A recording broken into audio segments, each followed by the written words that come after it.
পৃথিবীর সবচেয়ে বড় কর্মজীবী নারী হচ্ছেন মা।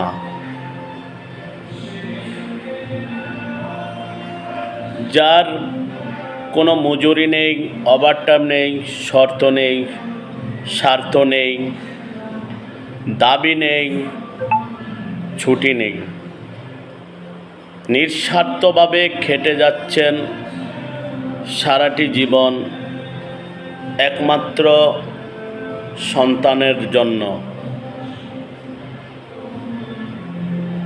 আমরা মাকে ভালোবাসবো। মার পায়ের নিচে সন্তানের ব্যস্ত। সবাই মাকে ভালোবাসবেন। আর যারা মাকে ভালোবাসেন তারাই আমার এই ভিডিওটা লাইক